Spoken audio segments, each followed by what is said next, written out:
What? Why are you shaking your head? You're welcome.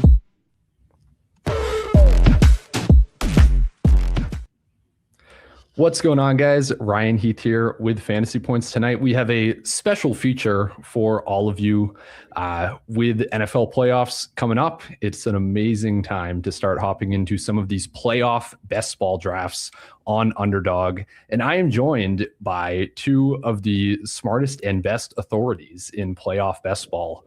I have with me here Zane Denani, a Fantasy Points charter, as well as a former winner of the Gauntlet in 2023 on Underdog.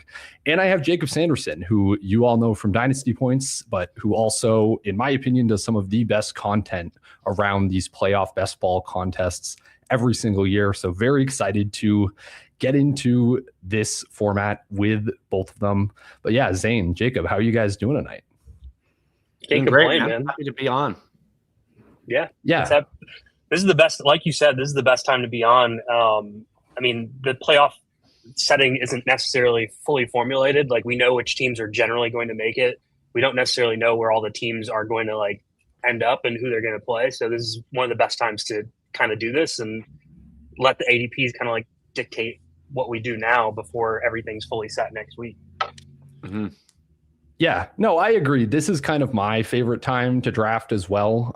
I really started diving in just today after week 17 ended. So yeah, excited to get to some of these like team angles and combinations and stuff that I'm sure we'll discuss. But first, I just want to go over kind of the basic format of these contests. On Underdog, we have the Gauntlet here. There are a couple other variations, the Mitten. But basically what you're doing is, rather than just drafting for ADP value like you might in a season-long best ball contest, stacking, creating like numbers of positions, building a balanced team, all that. Really, the number one rule for playoff best ball is you are building a bracket or an outcome of the NFL playoffs that's going to result in you advancing players to the Super Bowl and having a lineup of at least 5 potential guys in the Super Bowl. That's where all the money is. It's won in the final week during the Super Bowl. You want to make sure you have 5 live the entire time. That's like basically what you're doing. Yeah, just stacking up teams, making sure that throughout whatever scenarios you're advancing them through the bracket.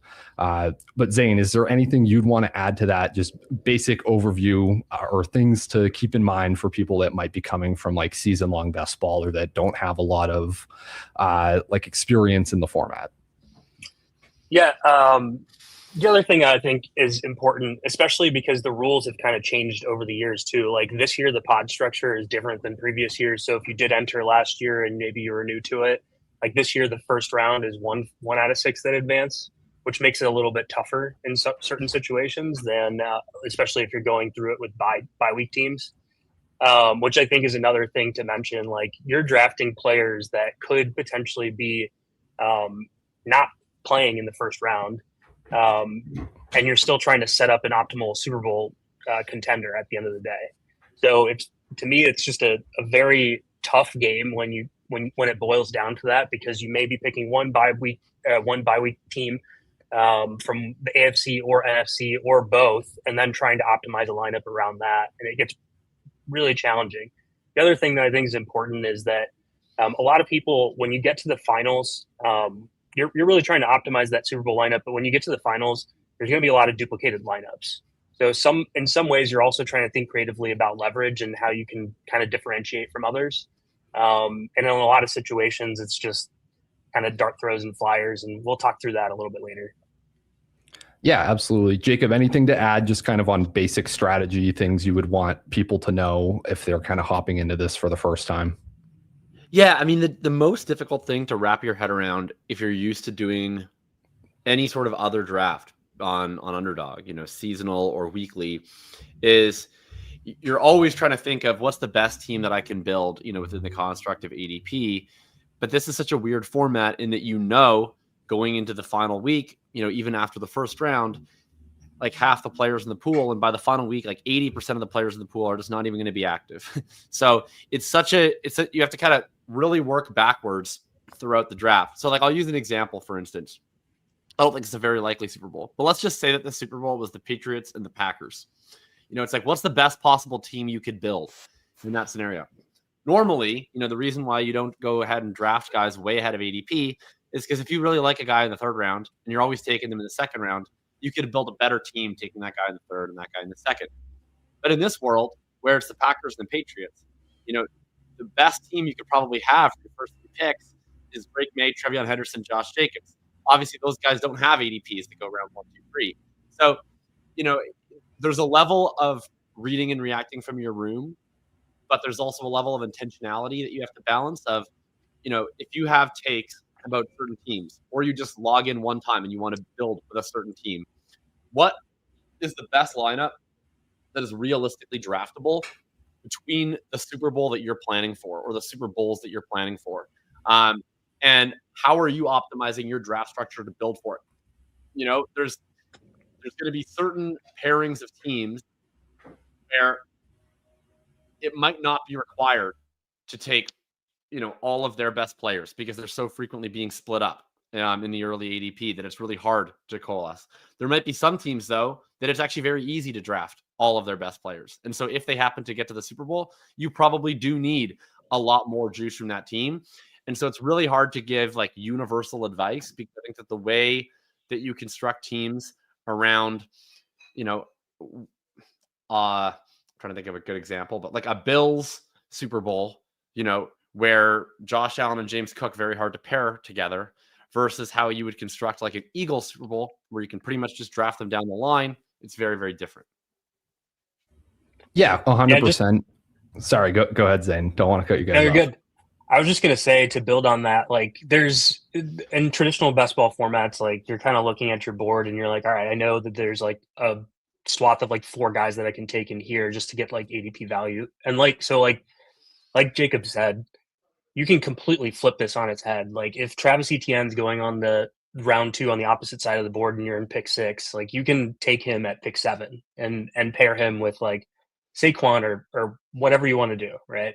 The other thing to think about is like right now when you're drafting, I think that we're at about for this tournament specifically, we're at about 35% full. And I think last week around this time, it was about 25% full. The ADPs have shifted a little bit. So there's people that may have been able to get a full team stack of something like CMC was going at like the 5-ish range before, and now he's going at like 2. And if you're drafting past 2, you're probably just lucky if he falls to you. But I actually think he'll probably end up kind of tying with Puka at like the 1.5. Like his ADP will probably settle at like 1.5 or something like that. So it's going to be really tough to make that happen. But before, there were situations where you could pair him with different players, like a Saquon Barkley or James Cook or whatever. And now those opportunities are kind of gone. So you have to kind of think game theory around what is possible. What are things that people weren't able to do in the past so that you have something that's differentiated? Yeah, big fan of all of that. Yeah, I could just listen to you guys talk forever. I should get off the show probably and just let you guys take this, but we can keep moving. I had one last thing I wanted to say really quick because he brought up the 49ers. And the 49ers are fascinating. One of 2 teams that are really interesting because I guess in theory, the AFC bye is also up for grabs, but it seems pretty clear it's going to go to the Broncos, given the Chargers are resting everybody. But the NFC bye is basically 50-50. You have 2 teams playing a pick'em game for it this week. And how you would want to build is very differently. I think less so for the Seahawks because I just wouldn't be remotely comfortable with Darnold as my only quarterback in any circumstance. So I think I'm building the Seahawks as a 2-quarterback team anyhow. But the 49ers, it has a lot of variability in whether you want to play them as a bye week team or as a non-bye week team. My view would be I would be strongly incentivized to probably try to play them as a bye week team because, like Zane said, a lot of drafters already got better value on their 49er stacks. The one thing that they probably weren't assuming at the time is that they would actually get the buy. Their buy odds were very low for most of this period. And so there might be a lot of single Purdy teams that are just chalked because they didn't draft a second quarterback. There also might just be teams that, were pairing them with Broncos. And so they're going to have not 5 live in the very first round. They'll maybe have drafted like 5 49ers. And so a lot of them are going to get eliminated very early. So even though the peak value for some of those early 49ers teams is better, I think because probably very few people were drafting them under the assumption they'd be the 1 seed, there's a chance that if they do get the 1 seed and we're now drafting on that basis at this point, you have a counterweight to those teams. I just want to say that I think about 3 weeks ago, I said there's a really good chance that they're going to get the 1 seed and they just needed to win out. And their games were all winnable. That was as soon as Daniel Jones went down, and it was like the rest of the way is just open space for them. For sure. So it was just a fun way to play it out. But yeah, I agree. Yeah, love that note. If we get into a 49er stack, we will definitely keep that in mind. Love all of that. I guess backing it up a little bit, just want to quickly go over kind of the basic like lineup construction and like how many players of each position you should be drafting and things of that nature. So for those who don't know, the lineups are you start 1 quarterback, 1 running back, 2 wide receiver tight ends, and 1 flex with RB, wide receiver, or tight end, 5 on the bench. Both of you have written a bit about like your positional limits or your ideal builds in your various content. You mostly agreed, mostly overlap with myself as well. I think generally most of the rosters that I'm drafting are going to be between 1 and 2 quarterbacks, usually 3 running backs, and then between 5 and 6 wide receivers. So I guess the only variations there are with quarterbacks that are worth talking about. We kind of did a little bit in terms of you definitely want 2 quarterbacks if one of them is likely from a bye team. So yeah, I'm also just assuming the Broncos have the bye at this point. So yeah, if you're building a Bo Nix team, you definitely need a second quarterback. If you're building a Sam Darnold team, you definitely do. Purdy team, as we just talked about, maybe you want to gamble on them getting the bye. But the only other kind of lineup construction thing I did want to bring up is Zane has talked about how he is somewhat of a believer in 4 running back builds, and that's not something I build very often. So I did just want to give Zane the floor to kind of explain that, and then see, Jacob, if you had any thoughts on it as well. So for me, the 4 running back build is very situational, and it comes down to 2 situations. So one, if you're playing both sides of the bye, so if you're just optimizing for like, hey, I need, especially in this 1 out of 6 advancing situation, if you're optimizing for, let's just say it was the Seahawks and the Broncos that were going to get the bye. In that situation, let's say you got like Kenneth Walker and RJ Harvey. I think in that situation, given where Kenneth Walker goes and where RJ Harvey goes, you might, if you don't take a running back in the first or second round, you're probably going to end up in a situation where you're kind of trying to find 2 other running backs to fill some of those gaps. Because you need one specific one to hit your lineup, maybe you take 2 cracks at it. Also, and I'll give you an example of a team that I actually built today that did this. But when it comes down to it, like I think about it as in some rounds, you're also looking at what are the if you just flipped over the cards right now, knew all the matchups, looked at DraftKings, looked at the highest touchdown odds, I guarantee you the guys that I literally took today are going to be in the plus 100s to minus 100s, no matter what. And it could be a situation where you end up with 4 of the 1B style running backs. So I'm like in this situation, I ended up with Ramondre, Charbonnet, Woody Marks, and Kyle Monungai. And those are all like 1Bs that would probably, get goal line looks and potentially score a touchdown, maybe 2 in a week. And I just need one of them in each individual week to be able to score a touchdown. So that's one situation that I keep thinking about, that like you kind of ping pong and get different options in there.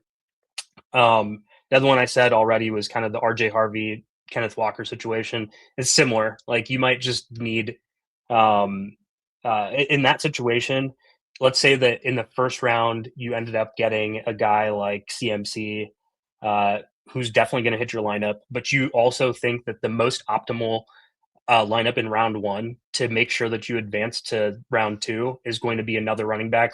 Let's just say it's Omarion Hampton or Josh Jacobs or somebody else. If that's what you think is the most optimal lineup, and I posed this question to Ryan earlier, what is the most optimal lineup if you are going full buys? Then I think it's also viable. Yeah. Any thoughts there, Jacob, before I kind of move it forward or give my thoughts? Yeah, I agree. It's super situational. So like if you just run the odds of like what is the build and you kind of ignore like the specifics of scoring of the individual players, and it's just what is the build that you can create the most viable 5-person lineups within the 1-1-2-1 structure allowed by Underdog. It's the 1-3-6.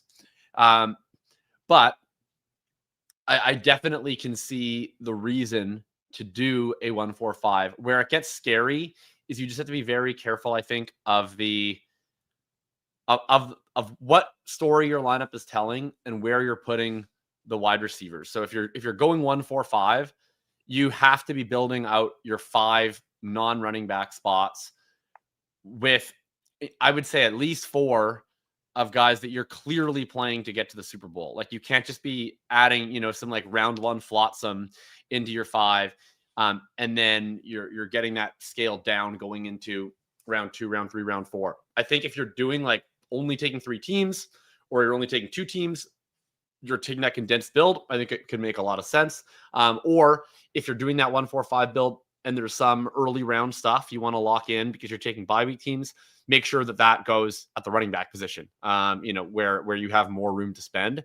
But ultimately, I think, it's every lineup is dependent, but just that would be my only word of caution is like, it would be like Zane said, it's situational. I wouldn't go in with like the mindset of I'm doing 1-4-5 no matter what. It really matters what pieces you're looking at as like advanced rate pieces and what pieces you're looking at as potential Super Bowl pieces. I'd want to make sure a lot of my wide receiver tight ends are Super Bowl pieces if I'm doing a 1-4-5. Yeah, I think kind of very similarly, I would never go into a draft saying my plan is to do a 1-4-5. And that's even kind of true in terms of which teams I'm stacking. I at least need to see my draft position before I choose like which team I'm stacking, what my primaries are going to be. It could very easily change based on how the board falls. I know that's a question that we got a decent bit in the Discord today, was like, how heavily do I need to plan my build, my teams, what I'm doing, like before I even enter the draft room? You should have like multiple kind of pathways is how I would describe it, but you can't lock in on anything until you see what the board is giving you, like which teams are being stacked by your opponents, like who is likely to make it past the turn. So which is the better, like, is it better to, if James Cook and Josh Allen fall, for example, is it better to click Cook or is it better to lock in 2 Eagles or something like that, for a random example? So yeah, it's a little hard to describe until we're actually in a draft, but I think once we are, we'll try to point out some examples of those decisions that we're talking through. And you're just a couple like other. Go ahead. When you have like the 5 wide receivers, you want them to be like super elite too. So it's like, hey, for some reason in this situation, like I ended up with in my Super Bowl lineup, I'm going to end up with like JSN as my wide receiver 1, and maybe like I don't know, I'm just going off the top of my head, but some other elite receiver that's part of a different team. Let's say I went JSN and Devontae Adams or something like that. Like one of those 2 is going to hit in the first round. It's probably going to be Devontae. In the second round, you're hoping that both of them hit your lineup, and the other receivers probably just don't even matter for many situations, unless it's a correlated piece to your quarterback. And then when you get to the Super Bowl, let's say that it's the Seahawks that made it. JSN should be hitting your lineup, and that's what you're hoping for. And then it's another receiver from the other team that's correlated probably to your quarterback, or you had Sam Darnold, and that was the JSN piece. Like that's kind of the way that I keep thinking about it, is like you basically did anchor receiver, And so Mhm. you anchored on like elite players that you're certain are going to hit your lineup pretty much every single week. And then you're just trying to like mix and match touchdowns at running back to get optimal points. Awesome. A couple other random things that I just wanted to bring up that you guys had both written about in your content that I thought was worth highlighting before we start. Jacob, one of the biggest things that you talked about was how this year you're much more into going all in on one team, at least like on one side of the AFC or the NFC, and being kind of just building them kind of bigger and then being more indifferent to who they meet in the Super Bowl. Maybe just like describe that strategy and why you are more into it this year, and also maybe just mention which teams you think that it's most viable for. Yeah. So typically, like if you think about how to win this tournament, obviously you need 5 live in the Super Bowl, but depending on which combination of teams get there, your relative chances of winning with exactly 5 or 6, are very different, and it depends on which players you have.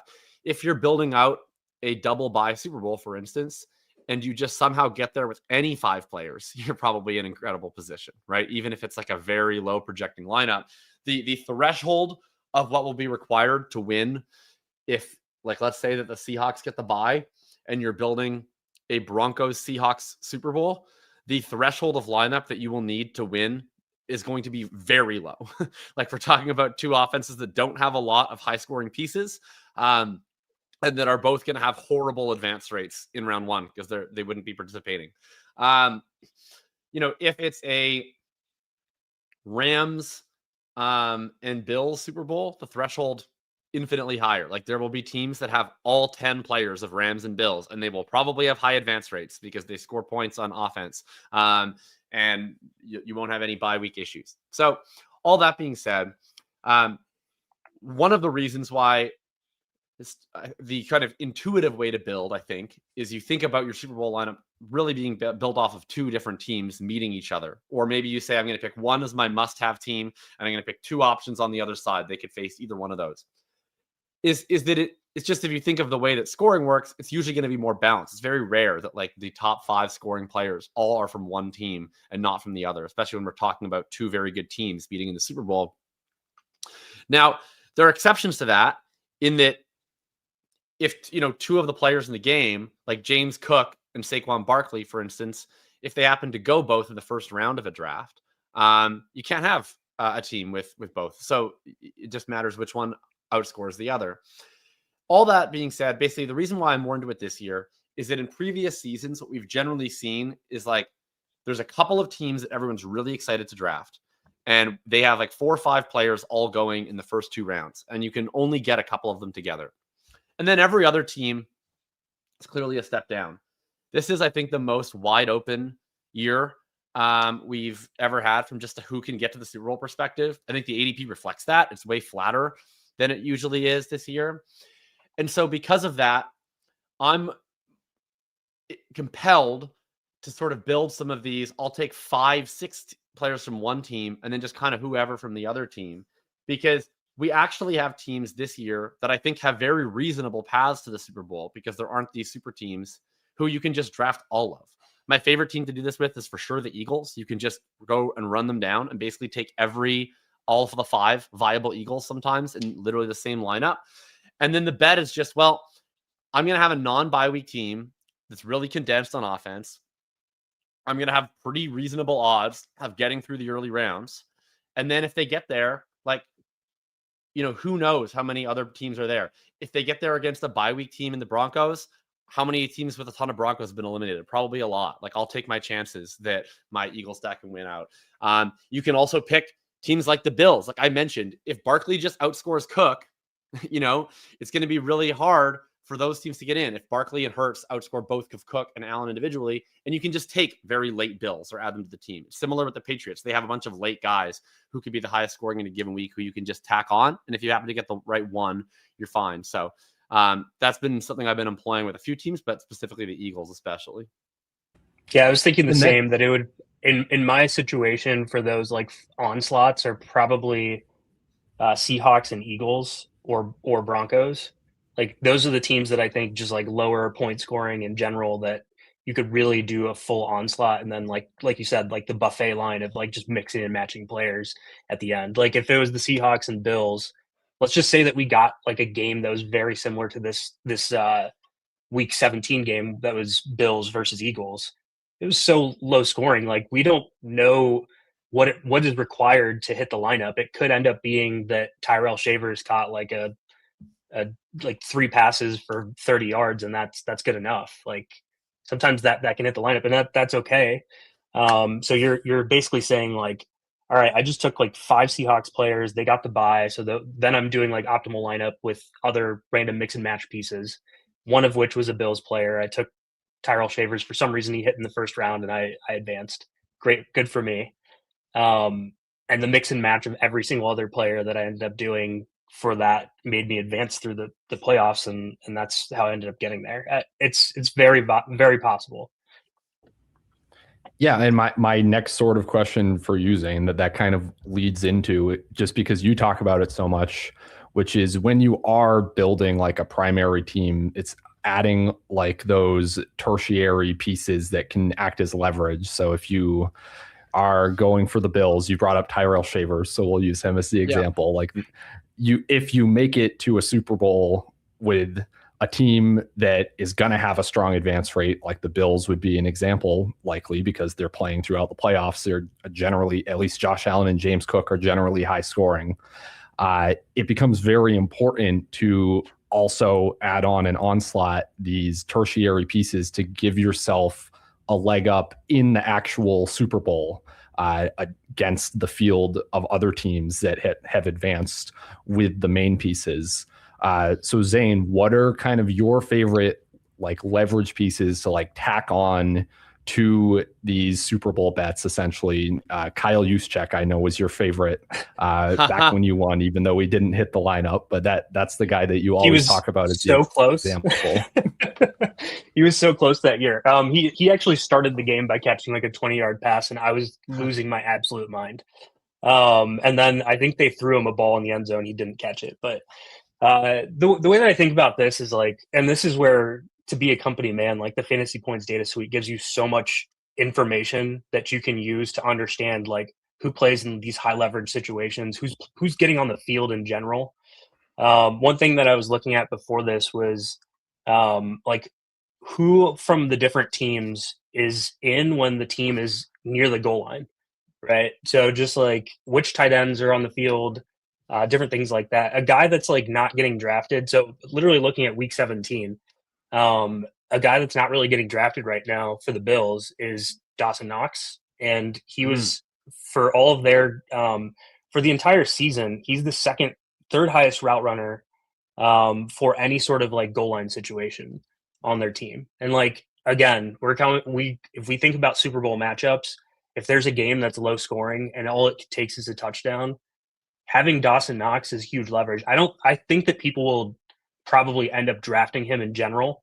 You might not show up and be the only person with him, but you might be the only person with him with the other optimal pieces, or you might be the only person with him that with the right mix and match of different options.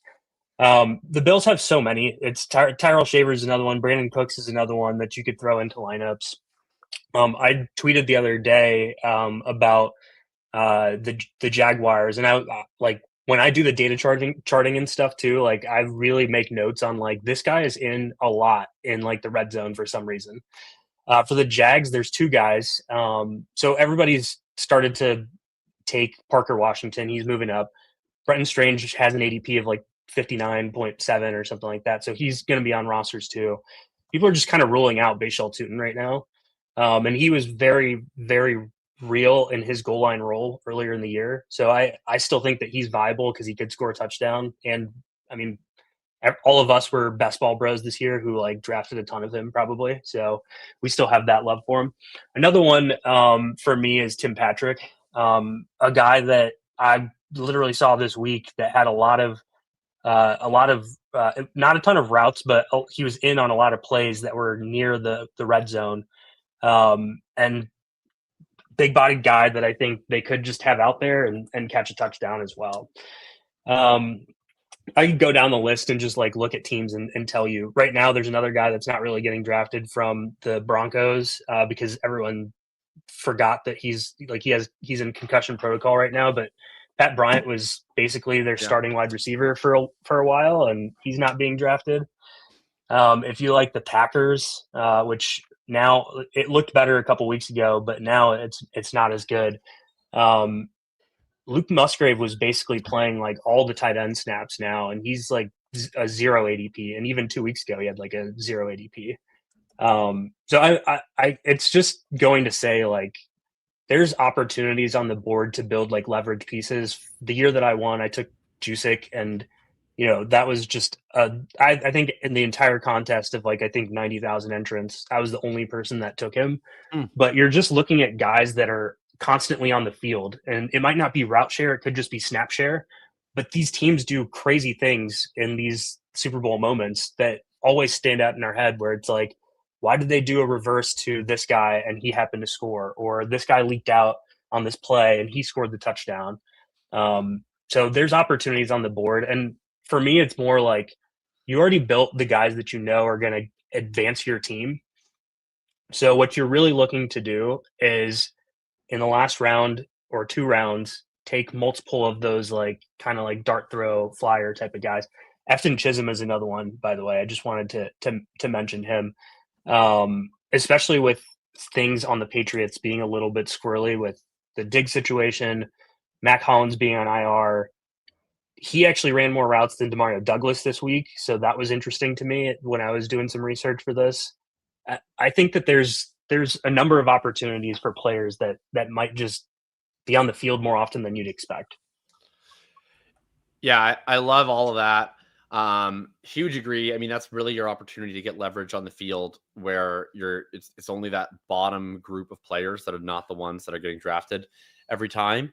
And just the way that this tournament snowballs, it's just very natural that like if you end up on a team that is consistently winning and advancing, and they get to the Super Bowl, like naturally that's a team that's just scored a lot of points in the previous round. And so other teams that stack that team are all going to be the teams you're up against in the Super Bowl. And if you have extra levers you can pull because you have these extra outs that they don't have, that's huge.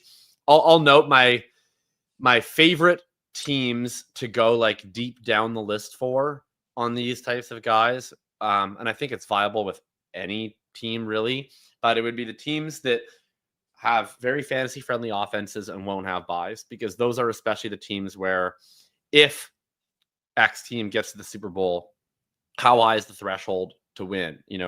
If it's the Rams, like really high, right? Like they're not going to have a bye. They score a ton of points.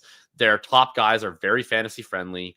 So like if I'm building out a Ram stack and they get to the Super Bowl, there's just going to be so many teams with some combination of Stafford and Kyron and Puka and Adams that like, yeah, I would definitely be willing to take shots on any or all of their tight ends with how much they do the 13 personnel league stuff at the goal line. If you want to take a shot on like a freaking like Mumfield or whatever, like by all means, like it's so, similarly, other teams I think that will have high advance rate if they're successful would be like the Eagles. Like I would look at a Dotson. I don't know if I believe in the Bears, but like they fit this thesis because they score a lot of points and they don't have a bye. So like if you want to get down to like a Zacchaeus or a Komet or something, if you happen to be persuaded to build that stack, those are the kind of guys that make sense in this mold. So yeah, love it. Amazing discussion. We're going to talk about like favorite teams. I think we kind of have, or at least we've talked about how we like to build some of our favorite teams, and we'll reveal our favorite teams, I think, as we're drafting too. So I guess the last thing I just wanted to cover before we hop into a draft is just advancement structure. So the Gauntlet, the flagship tournament this year, is the first round advances 1 of 6, then 1 of 6, 1 of 5, and then it's the 500 seat final. This makes buys like a little bit harder to advance compared to a contest like the Mitten, for example, where the advancement here is 2 of 6 in round 1, then 1 of 10, 1 of 10.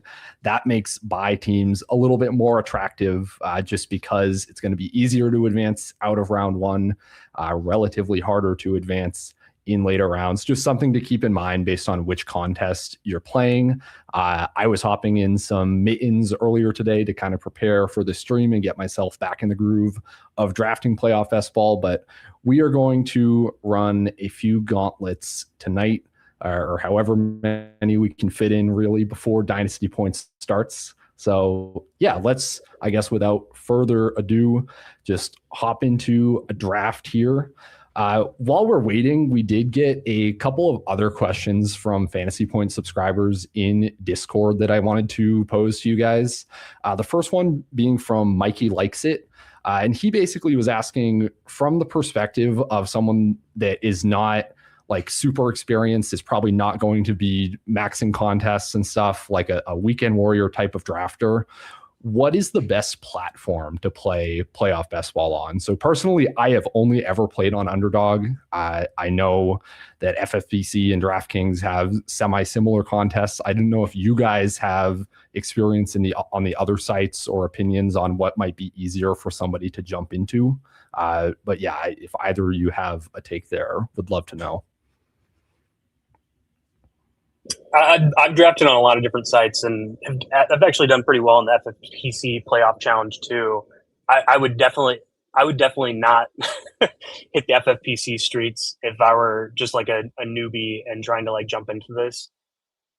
For me, like the most friendly, because I do think you still get a lot of like new users that are trying to do stuff, is this. Like I think the Underdog platform, especially if you do one of like the mittens or something where you get a 2 out of 6 advance rate, I think that you have a little bit more like opportunity to see some success. This 1 out of 6 advance rate, I actually think is very like, I think it's underrated how big of a difference that is with the bye week structures. Yeah.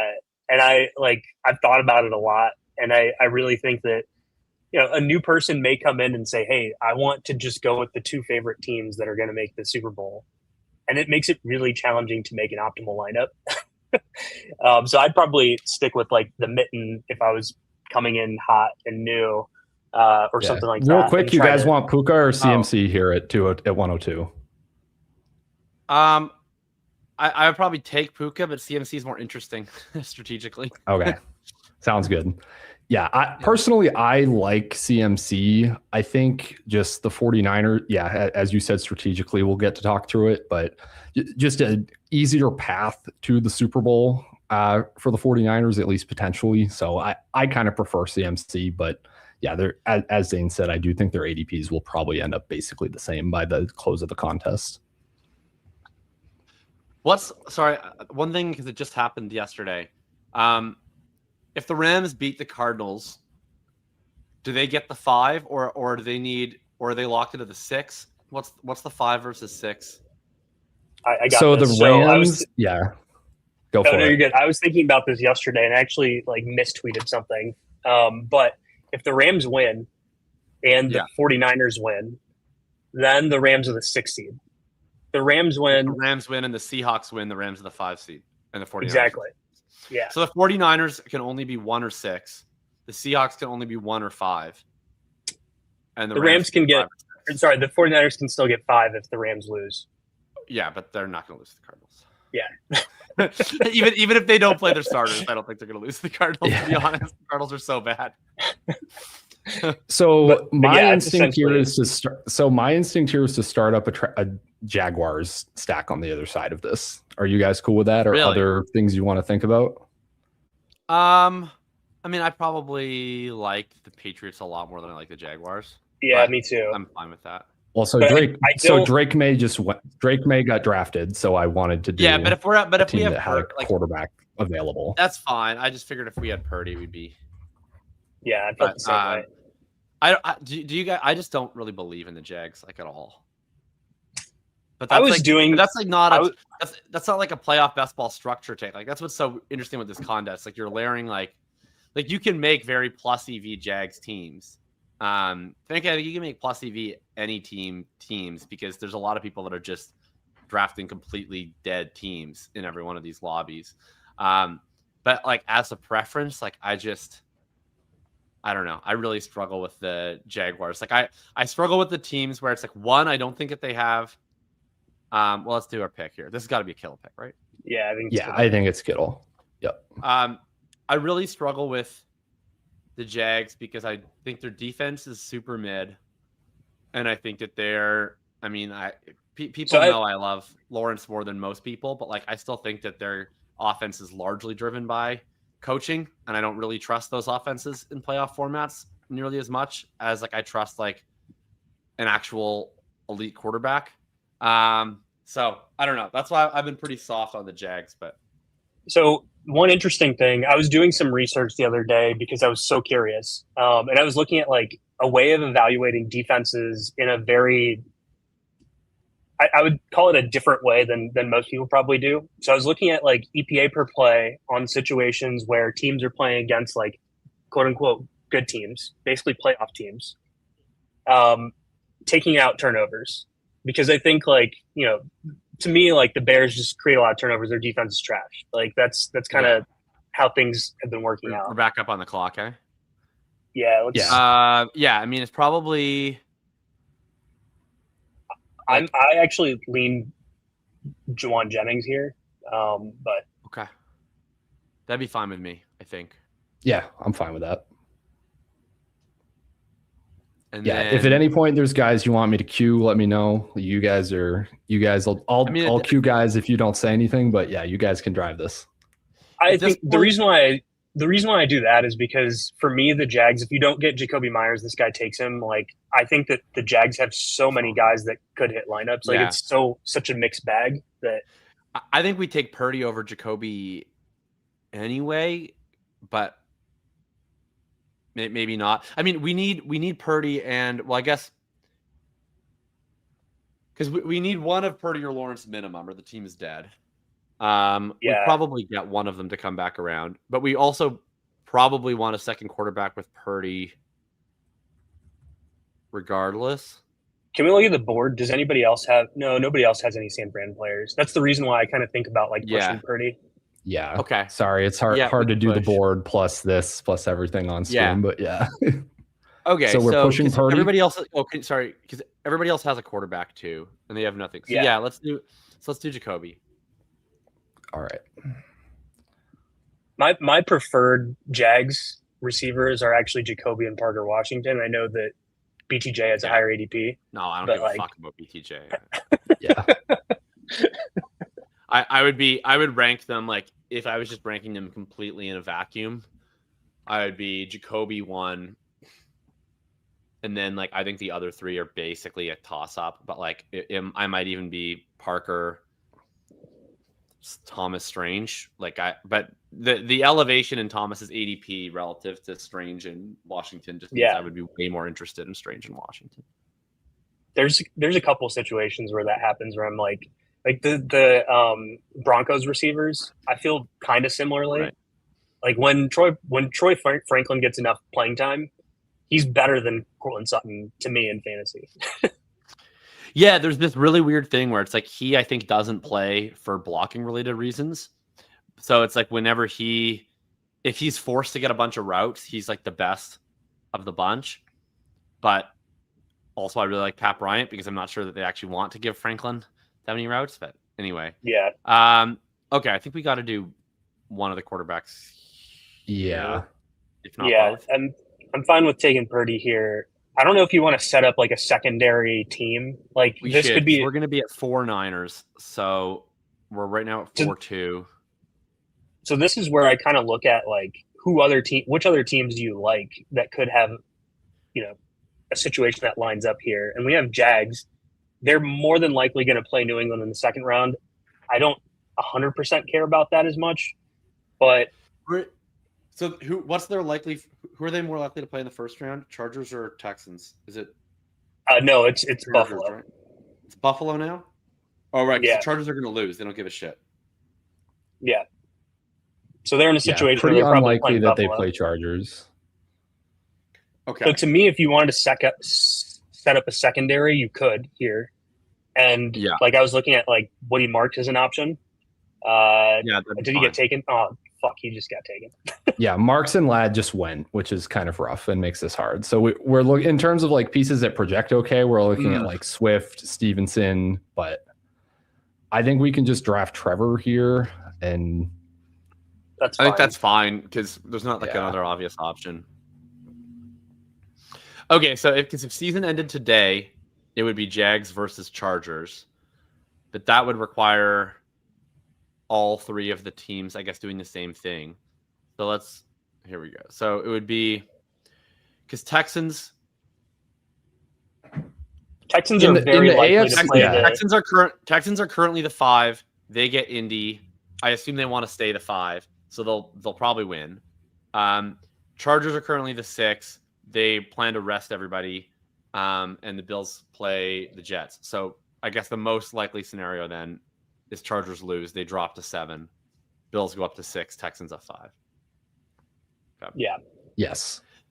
That's what's most likely. I'm personally kind of drafting as if right now I'm just trying not to care that much about like round 2 matchups for the AFC because it's so hard, but I'm mostly pairing. I don't care that much about the round 2 matchups, Jags with but I care a lot about Patriots, the round 1 matchups, obviously. Yes. Do we want to set up a like secondary AFC and NFC or just one side? I think probably just AFC. Yeah, because I think you could get Broncos or New England as like the secondary here pretty easily. I mean, is Big Dog still available or is he gone? He's long gone. Yeah. Okay. Wow. So people are really so confident. We're looking at Evan Engram, Pat Bryant, J.K. Dobbins, Marvin Mims on the Broncos. We're looking at Kayshon Boutte, Kyle Williams on the Patriots. These are just flyers. So I actually like would rather just end up taking like my Pearsall, Parker Washington like guys now, and then adding just picking one of the Patriots or Broncos pieces in the last round or something. Yeah, so Parker for sure. I think Parker for sure. He is already part of our necessary Super Bowl.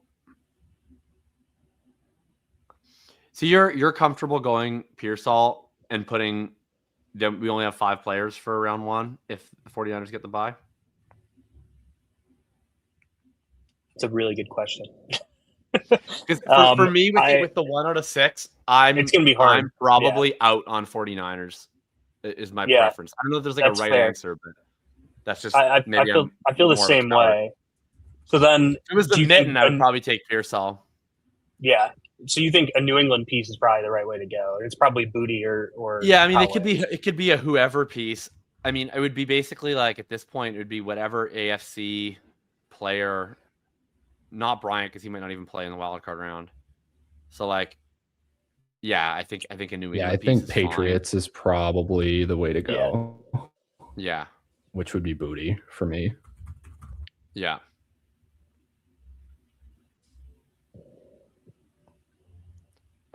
So I was talking about this a long time ago, but back to the Jags situation. So I stripped out like turnovers. And I only looked at like when their defense played against good teams, basically.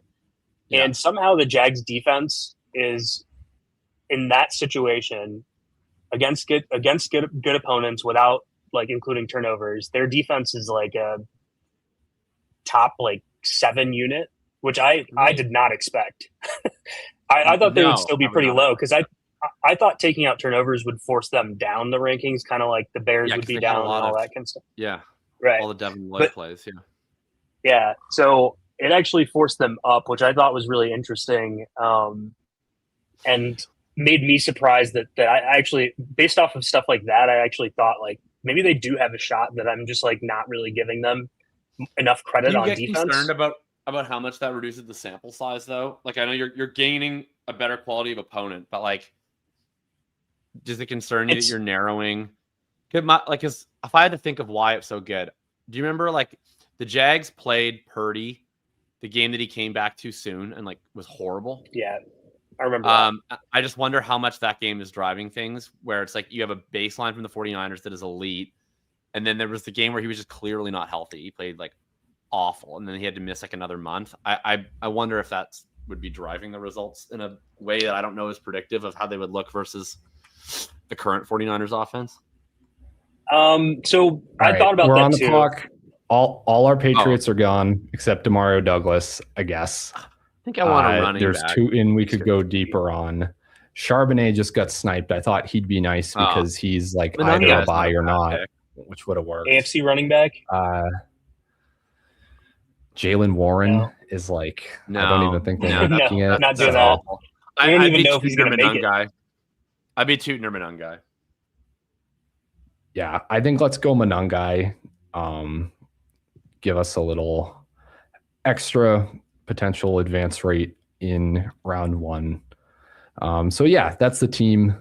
It is Brock Purdy, Trevor Lawrence, Christian McCaffrey, Travis Etienne, Kyle Manungai, George Kittle, Juwan Jennings, Jacoby Myers, Parker Washington, Kayshawn Boutte. So really just a 49ers Jaguars Super Bowl that we are playing to, with a few extra little random pieces, your Manungais, your Booties, in here to try to help us advance the 49ers through what we're assuming will be their bye. Any other Funny thing thoughts on the is team or like, anything? I actually think like if this Super Bowl happened with the 49ers and Patriots pieces, this could actually be the optimal lineup. Like Booty could catch a long touchdown and then like it's basically the 49ers crush them or something like that. Because you have the CMC running back play. So that's filling your lineup. And then maybe two of the 49ers players are optimal, and then you got the one bring back on the New England side. I don't think that's like completely dead making the Super Bowl. I mean, if you think about how the Patriots operate, right? Like their 2 highest drafted pieces are May and Henderson. Obviously, you can only start one quarterback. So if Purdy outscores May, you don't have to worry about that. Henderson isn't necessarily going against CMC, but he's going against Kittle. So Kittle could easily outscore Henderson. And then at that point, it's like you're just into their like random group of guys, right? Like it's like you're just into like Ramondre.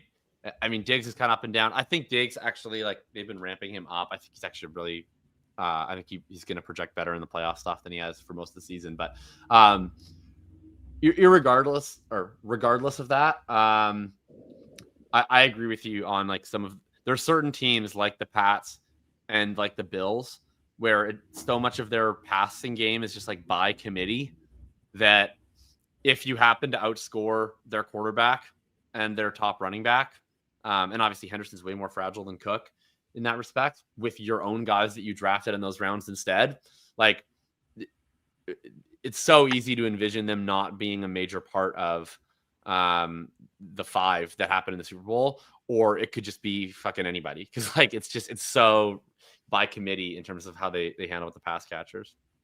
I actually kind of feel that, like, I don't actually think the Bears are going to make the Super Bowl, but when we were looking at the bring back that we had from the Bears, is there a situation where like Manungai is the one guy, like, because he scores a touchdown or something for the Bears against the Jags? Really weird Super Bowl, but I could see that too, because maybe Burden gets 40 yards, Moore gets 40 yards, Loveland gets 40 yards, and DJ Moore is getting 40 yards. No, for sure. I mean, the Bears are fun. How would you, so like, just out of curiosity, I mean, obviously you build the team that comes to you in the room, but like how would you weight your like top 5 in order from each conference, irrespective of ADP, but just in your view, likelihood to win the Super Bowl? Each of you guys, because it's like the most interesting year to ask that question. I feel like, because I feel like you could go in like any different direction and really defend your position. Yeah, you can go first like on subjectively. I don't want you to read out odds to me. Like in your gut, what do you feel? Or in your spreadsheet? I'm also gonna, unless you guys want to build like a JSN team, I'm probably just gonna click CMC again here. But yeah, I don't really. That's fine. Yeah. Okay. That's enough. Okay, so that's interesting because I do, and the reason why I do is because I don't think that they would beat certain teams, but for some reason I do feel like they would beat the other NFC West teams, and to me those are the biggest competitors that they have. I don't think they would beat the Rams. I know they just did beat the Rams, but they beat them in like a very fluky way to me that relied on 3 2-point conversions and a punt return touchdown. in a weird way, I was actually more impressed with how the Seahawks played in their first game against the Rams when they lost, and they almost won despite 4 INTs. The recent game that they had, like I thought the Rams like basically dominated that game, and Seattle just kind of fluked it out with some variance plays. I just like, I think my overarching take is that I just don't really believe in the floor of the offenses that I think are more system driven when you get into a playoff scenario and teams are really, really able to game plan for you. I just have more confidence in the robustness of a Stafford at quarterback than I do. And in particular, Darnold is like so high variance. Like on his best days, he can be awesome. But on those days, like, aren't they already winning like with their defense? So it's like, I don't know how much you like, they're kind of a win more team. I don't know. Do I trust that Darnold is going to be good for 3 straight, or maybe they win this week and then it's 2 straight. And obviously their odds are way better, but every 5 years we get a bus driver QB that wins the Super Bowl probably. So no, for sure. That's actually my thought is like before this year, like, or even last year when Mike McDonald was always facing these Shanahan schemes, that was like the reason why the Seahawks brought him in, because they have Shanahan and they have McVay in the conference, and they wanted the defense that stopped those 2 teams. Like, and he basically built that. And I know the Rams scored, I think it was like 37 points or something. When things get tight in the playoffs, I start to lean on the teams that have like the better defenses. And I know that that's like a little bit odd in this situation, because I think the Seahawks are so one-dimensional on offense. Like, they basically only rely on big plays to score. They're not very good at like taking a full drive down the field. They can't run the ball very well. Well, that's the issue. They don't have a drop back passing game, and they don't have a running game. So it's like they have, which is so weird that they're actually somehow good in spite of those 2 things. But like, let me paint the picture for why they might get there, though. And it's just, it's kind of garbage, but I think if the 49ers get the 6th seed, which is very likely to happen based off of let's just say that the Seahawks got the 1 seed. If the 49ers get the 6th seed, I think that they're going to end up playing the Seahawks. And that in my head, for some reason, I know it's going to like, we're just about to see this game happen. I just think the Seahawks are going to end up winning that game based off of the way that they're going to be able to clamp down on defense. They actually have a guy that could somewhat match up with. I think they'd play the Rams. I think I would pick Philly at home over San Fran. You would pick Philly at home? Yeah. Oh, I mean, it could go either way. Yeah. Well, I actually don't think that it's a guarantee that. So I don't know if you guys have any updates on what the Lions are doing this week, but to me, I think the Lions are trying, and they're playing against the Bears. And if the Bears lose that game, I think the line was like 2.5 or something when I last looked. The Bears lose that game, they're very live to be the 3 seed. Because the Commanders are not playing anybody really. Oh, they're and that's a huge difference. I mean, the 49ers against the Bears we just saw it. It was so much fun. Those teams are like they're like very similar. But I would pick the Niners, I think, in a game against the Bears.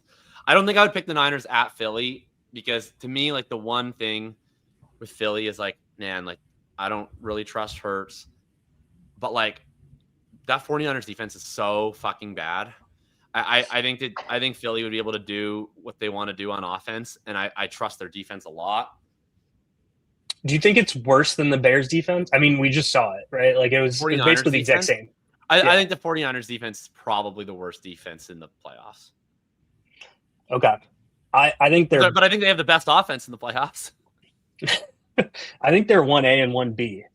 And we saw the Bears play Philly and win through just like grinding out the run game and just playing like some gritty. Let's help Ryan here make a pick, because he's just been allowing him to go solo mode. But I'm interested in continuing this. I like Hunter Henry here. Okay. Do you have a guy? I'm starting to. I kind of randomly realized I'm like, oh, we're going to fall way behind in projection at wide receiver. So I was like, I'm going to take Sutton, and we can do like a kind of weird like potential to buy thing, but it's like Yeah. only halfway because maybe the 49ers don't Make it have the work. buy, but yeah. We'll make it work. Okay, yeah, you're saying the Niners 1A, 1B with the Bears. That seems reasonable to me on terms of Well, shitty so that defense. same metric that I like basically randomly created that was like, hey, Yeah. who's a terrible defense when you take out turnovers and only against good teams? Like the 49ers and Bears were right next to each other. It was like 21st best EPA per play and 22nd. And the 49ers were actually a little bit better, but their team has changed so much over time with like injuries and stuff too, to key players. Yeah. So the only reason I think the Bears defense is a little better is like some of their numbers include games where like their secondary was just a bunch of backups, and at least those guys are playing now. Whereas the Niners, like none of their guys are back. They're just toast. Fred Warner, didn't they say it was like, oh yeah, maybe the divisional round, maybe the conference championship game? They think they said he might be back, which would be huge to the extent he's like any good off that injury. But yeah, I think it's such a toss up that if you're building it out in a way where the 49ers play the Bears, because it's possible in two different scenarios. I think if you looked at odds for what that matchup is, it's probably like close to like 35% likely for that to happen. Yeah, probably fair. I would say the 49ers are going to win that game. Yeah, I would pick them. I mean, they'd probably be what?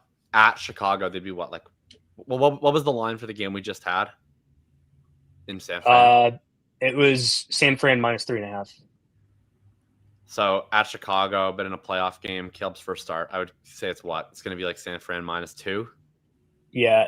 Ryan, can you check what the guy in front of you has? Can you see what his team looks like? Because I like playing around this like corner. Yeah. Okay. So he's probably not going to take. He's got Rams. All Rams, one Jaguar. He's not going to take Purdy then. No, I don't think he's taking anyone that we're taking. Yeah. Okay. So do we want to go? Do we want Nix or Purdy? Is basically. Yeah, I'll definitely draft Pearsall here to delay the decision. But yeah, we're basically deciding: do we want to build from? I guess we don't have to technically take either. Yeah, I mean, if we went, no, we don't with May. I might be inclined to push again. Yeah. But then it's, who do you want? Do you want Troy Franklin or do you want another running back? We could take Ramondre. I think I like Ramondre. We could take Ramondre. Ramondre is one that in this like ADP world where he's like 38.3 or whatever he is right now, like my actual ranks have him at like 20 or something. he's like 40% to outscore Hendo in every given game.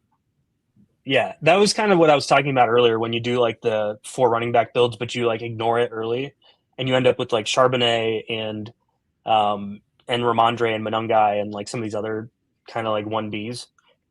You look at the odds for touchdowns in a game and it's like plus 125 for them to score. Right.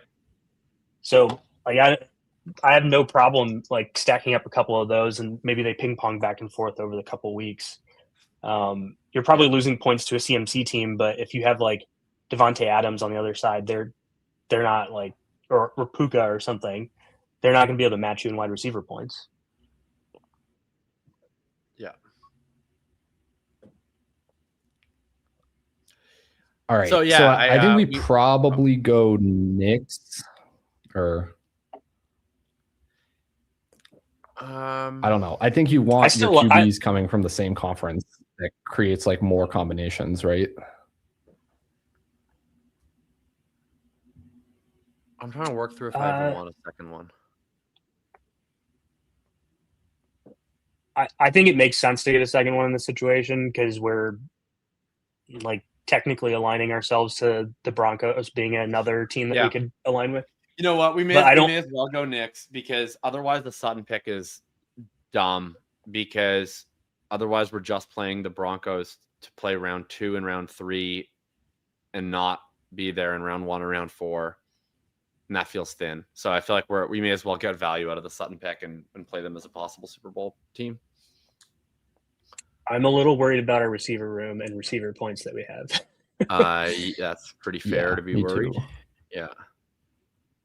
I mean, we could always put in like a Luther Burden. Yeah, and I actually have Burden ranked like 40th in my ranks compared to his ADP. He would be my top bear, I think. Yeah. Of the receivers, obviously. Oh, I didn't realize we're on the Bird clock. I'm goes. glad I threw him at the top of the. Oh, we took Bird. Glad I threw him at the top. Yeah, we took him. I don't Awesome. even. Too many things I'm looking at. Glad I was keeping up with the queue there. But yeah. So we got right now. Yeah, so our last pick. We have 4 Patriots. We have 2 Niners. We have 2 Broncos. So our last pick should be a Bronco or a Niner to keep that Super Bowl viable. Right. Yes. And I again, I think we're like low on. I think we're low on receiver points, so I kind of want to go 49er just in case if a guy scores a touchdown or something in round 1. I'm building this from the perspective that the Niners don't get the bye, but yeah, that's probably because otherwise I think this team is dead. Probably, yeah.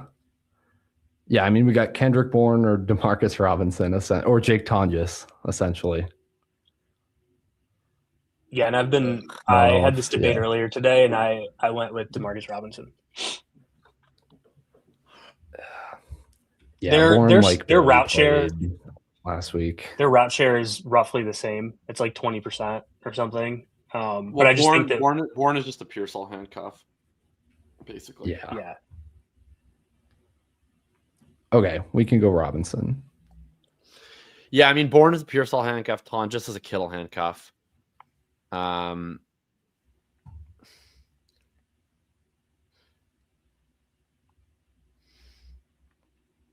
I just think like when I look at some of the targets per route run stuff, like Demarcus Robinson just commands more when he's playing with Purdy. Yeah. I'm just excluding the Mac Jones situation.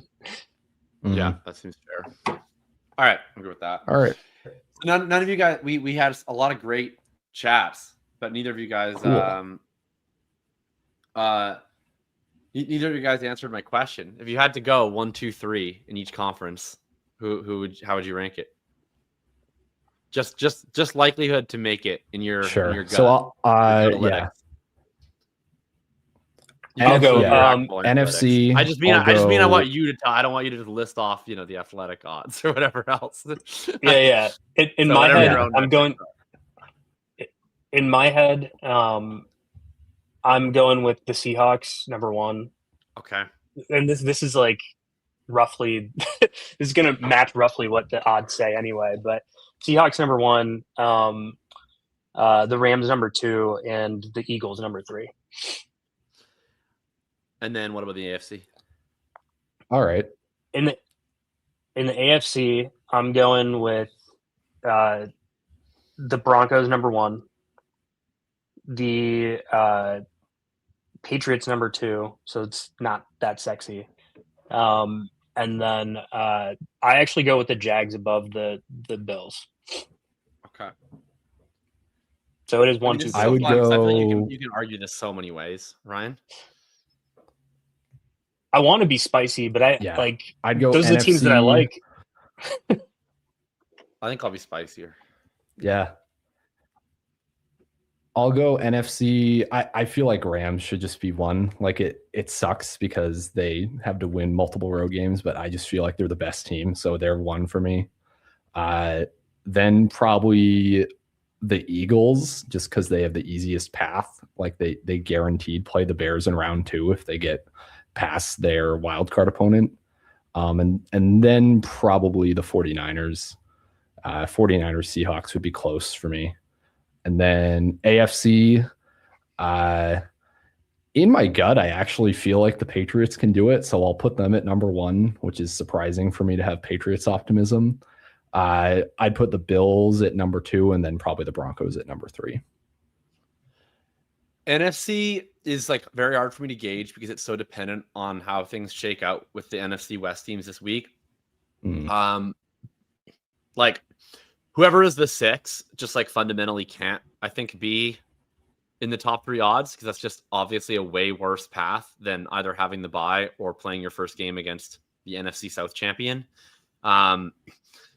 So like it's hard. So I'll just pretend like I'm kind of just ranking them based on what I think of the quality of the team. It's to JSN here, I think. JSN, yeah. He just said it's got Seahawks 1, so we got to do that.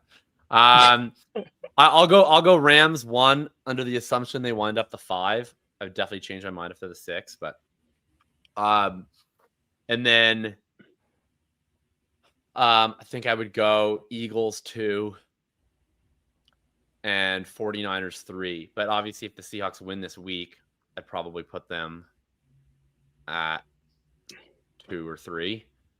AFC. Before that, what do you guys want to do here? This is pivotal. Do you like Kyron or Drake May? Those are the two that I usually like to do in this situation. To build up, what I would do is if I took Kyron, then I'm thinking I want to maybe build a situation where I have the AFC quarterback. Right. So then it's got to be a team that we can all take late, right? So if we do Kyron, it would need Broncos. to be Jags or Broncos. Yeah. Okay, let's try that. Sure. All right, we'll see how it goes. The issue is it's tough to take your first 2 rounds knowing one of them won't be there. So you got to take a team that basically you trust is all gettable late. Now I have one that I like a lot because on that note, this probably isn't the team that I actually like the most from an odds perspective because we're gonna have to play the whole time on the road. But if I just went in a vacuum and I was like, what team do I like the most in the AFC? It's the Houston Texans. Yeah. Because I think they have the best defense. You could argue the Broncos, but that's 1A, 1B. And while I think the Broncos offense is better, I don't know if this makes sense, but in my mind, the Texans offense is more conducive to winning the Super Bowl with defense than the Broncos offense. In the sense that I don't think that they're a very good offense, but I trust Stroud to not make mistakes. And I trust them to we should lock in. We got to go hard Broncos here, right? Yeah. In this point, I would go Harvey here. I think so. Yeah. If we're going with an AFC QB, I think otherwise so. It's a little indefensible to have the. You could technically go Stafford, but without any pass catchers. I have no interest in having a Stafford and Kyron team without Puka. That seems horrible to me. I know. I've had to think about this multiple times, and I'm like, it just doesn't make sense. Well, I mean, it'd be fine if our first round pick was James Cook, right? Because then you could argue Cook outscores Puka, and then we have Stafford and Kyron. But to have Stafford and Kyron, and not only no Puka, but also our first round pick in that theoretical Super Bowl isn't playing in the Super Bowl. I think that's drawing close to dead. Yeah, I agree. So Sutton did get sniped, so we're gonna have to be careful about if we are locked into Knicks, we might want to take him.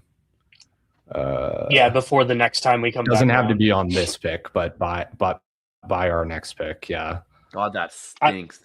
So what do we want here? Oh, that's so gross. Their second NFC team that we want to, or a third NFC team we want to set up.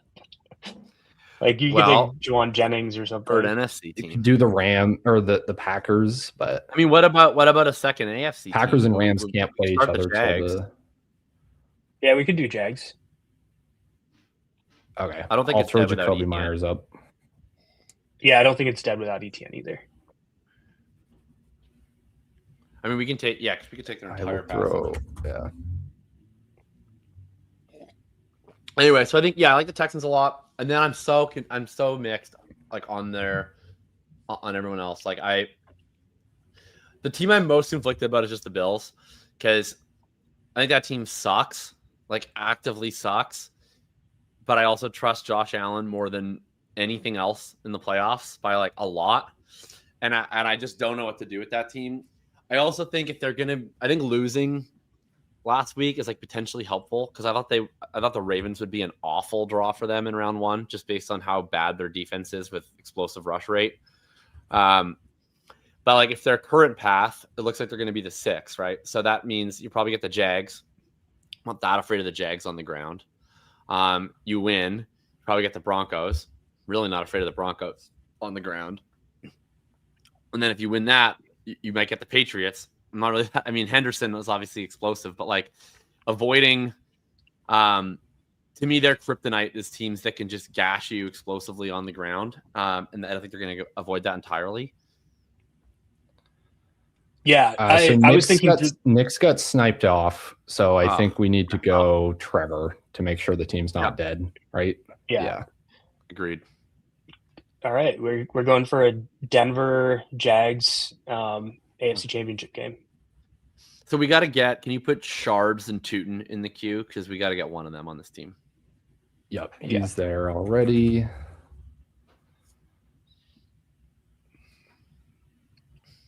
I agree. So their path is just, to me, like pretty simple for them to be able to make it to the AFC Championship game, and then like, okay, you're playing one of New England or the Jags, or I mean it's not great. Like their opponent there is not like anything that's a world beater by any means, but there isn't a world beater team. So no, the AFC is wild. I mean, it's going to be so matchup driven, I feel like. Let's see here. It's really BTJ or Sharbs. We can get the other Jaguars pass catchers later, probably. I think Sharbs is like borderline crucial, because otherwise, if we have a Jag Seattle Super Bowl, we need a running back from that. It's too important. I agree. That's a good example of like what we just did was a really good example of like you have your own team and you just got to kind of build what you think is optimal. Like fuck the ADP, it's 45.7, but if we had dynamic rankings going right now, like Sharbs would have been at the top basically. Right. For sure. I think the one reason why I really like the Texans from a matchup perspective is just I know what they're going to be able to do, which is they're going to pressure the shit out of you. And I think of who they're probably going to play. It's like they're probably getting Lamar in week 1. He's just been eating sacks this year, and has really struggled with pressures this year with whatever his injury situation is. You're getting the Pats O-line potentially down the line, which I think is fraudulent against like a legitimate pass rush, in my personal opinion. And I mean, we saw them against the Bills. I that's the one thing to me, like, and the Broncos are similar. I just think those two teams are very, very alike. I would do, what do we like here? We can take Darnold, or we can just go Jags pass catchers. I don't really have a better idea than that. We'll go into Parker Washington. Okay. The only other thing that I was thinking was you could do a Texans thing, since we were just talking about it. I think at this point, Nico got taken pretty early. We already got just Woody. 4 different teams. I think we're capped out. Yeah. I think so I probably would go Darnold. So much more than Knicks, but I get that they're like that their offense has been garbage, and I hate D'Amico's game management. I detest. We're boxed in now. Yeah, the Jags are making the Super Bowl. That's strange. That's what we're playing now. Yeah. So we got 3 more picks. We need to add a Ram at some point. We can go Strange with this. So how do you we'll go Strange on this one. How do you guys think about the Rams tight end situation? Like so this is a situation where I keep thinking I kind of like taking guys that just are later in ADP because they're going to be lower drafted. I don't necessarily think that I don't care about Colby Parkinson versus Ferguson versus Higbee. In fact, like Higbee, I think has the lower ADP. I sometimes like him as long as we get like in the next like couple of days, if we get a note that says he's going to be activated for the playoffs or week 18 or whatever, like there's no reason why he should be below any of these guys. Like they're basically just mix and match. I totally agree with Yeah, you. and I mean Higbee was playing the most too of them when they were all healthy, right? Like, yeah, like, you know, if I had to pick one, like, I guess I probably feel slightly the best about Parkinson, but I view it as like a full-on 4-dude committee, at least 3. I don't know if I ever feel the need to take Davis Allen, but like you could. But yeah, I think the ones based on how often they're drafted, the ones that are most interesting to me are Higbee and Ferguson. I mean, Ferguson, I think, is the one that is way less impacted by Higbee coming back compared to Parkinson, because Ferguson has his own role. Like he's the shot play field stretcher guy, but like Parkinson has gotten to consolidate the more traditional tight end stuff without Higbee. He's going to be back to splitting that with Higbee. So like the end zone role, the leak routes, like all that stuff is split more between him and Higbee and Davis Allen. So whereas I don't think Higbee, like for similar reasons that Ferguson didn't really get a better role when Higbee got injured, I don't think Higbee hurts Ferguson like at all. Like he has his own unique role that is usually nothing, but is occasionally a 30-yard touchdown up the seam. Yeah, and is this a 4 RB build? I think it's probably Tootin. Yeah, because I think in round 1 you may want 2 running backs just to distribute your chances of getting more like points. I think it's Tootin because Harvey is dead to make the Super Bowl in this lineup, as is one of Kyron and Charbonnet. So at best, we're going in with 1 running back in the Super Bowl anyways, as it is. So I think it makes sense to add a 4th here. Yeah. Yep. Agreed. I wish the 4 running back example was not like we messed up and draft RJ Harvey, but I guess it's good to have. I mean, I don't think we messed up. I think that RJ Harvey was the best pick available at the time. It's just sometimes the room. Sometimes, yeah. Other people decide, and you got to adjust. Yeah, like this guy decided to take May and Bo Nix, and that just did he take any of the Broncos receivers at some point? No, he took Franklin. Okay, and I'm assuming he's going to take like Pat Bryant or Evan Ingram right now.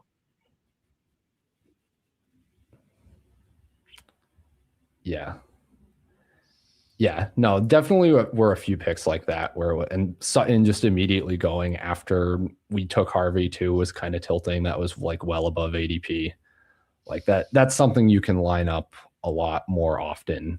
And I mean, ETN was already off the board. It's not as if we could have just chosen to go on with Jags and have that work out for us either. So yeah, I think we played to what we were able to.